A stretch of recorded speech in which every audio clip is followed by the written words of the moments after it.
इन सबसे आपको बहुत तकलीफ होगी, और मैं आपसे वादा करता हूँ मैं सब कुछ ठीक कर दूँगा। शायद एली को तभी एहसास होगा कि मेरी इंटेंशन कभी गलत नहीं है।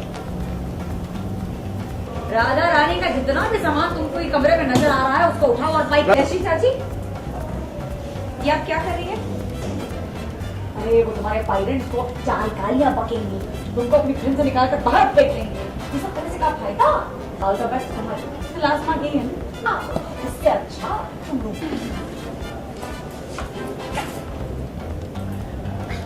कि अगर आपने अपना मुंह खोला तो आपको फूटी कौड़ी नहीं मिलेगी।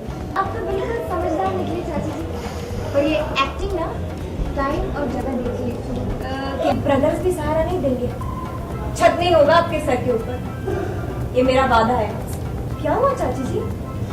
फोन लगाओ कबीर सर को। कभी हम नहीं है कि तुम्हारे साथ मस्ती मजाक कर रहे हैं, एंजॉयमेंट कर ले तुम तो फटाफट गला हो जाती हो वरना बहुत महंगा पड़ेगा।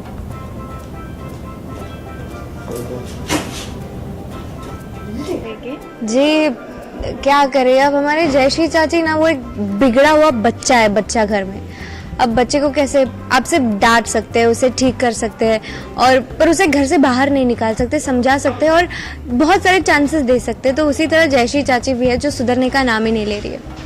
अब उनको मैं आज तक उनको ब्लैकमेल करते आई हूँ कि अगर आपने मेरी बात नहीं मानी तो मैं आपको घर का हिस्सा नहीं दूंगी, घर के पैसे नहीं दूंगी, आप भिखारी बन जाओगे, आपको घर से निकलवा दूंगी। तो अभी तक मैं उन्हें ये ब्लैकमेल करती आई हूँ, बट उनको अब एक ऐसी चीज़ मिल गई है जिससे वो मुझे ब्लैकमेल करने की कोशिश करी है, और चमेली की मदद से मेरा पूरा सामान पैक करा के मस्त प्लानिंग विनिंग करके मुझे बाहर निकलवाने की उनकी प्लानिंग हो चुकी है।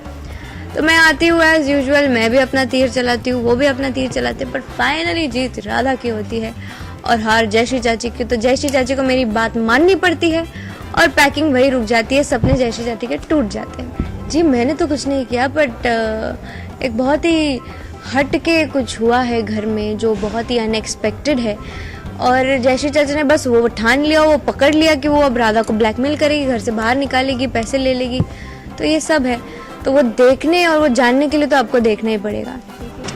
बिल्कुल नहीं, बिल्कुल नहीं। अरे जयश्री चाची के मामले में तो बिल्कुल नहीं। अब नेहा को बाहर निकलवा दिया, अब तो जयश्री चाची को भी ठीक करके रहेगी राधा।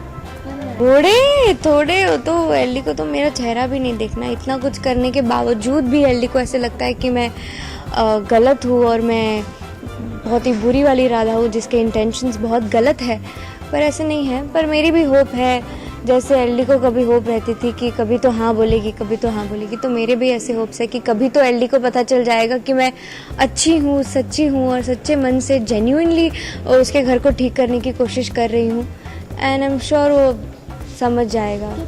वही, क्योंकि एली को मैंने प्रॉमिस किया है कि मैं दादाजी से नहीं मिलूंगी, क्योंकि अभी तक एली को ऐसे लगता है कि दादाजी की ये हालत मेरे वजह से हुई है, जबकि ऐसा नहीं है, जबकि आपको पता है कि असलियत क्या है। बट फिर भी मैं अपना मुंह नहीं खोल सकती जब मैं नहीं चाहती, और एली भी उसी इसमें कि राधा ने सब कुछ किया है। मैं बस ये कहना चाहूँगी कि देखते रहिए, क्योंकि और सपोर्ट करते रहिए कि राधा जो भी कर रही है वो सच्चे दिल से कर रही है, और कभी ना जब प्रे कीजिए कि बस मेरा एली मुझे वापस मिल जाए और उसको पता चले कि मैं उससे कितना प्यार करती हूँ।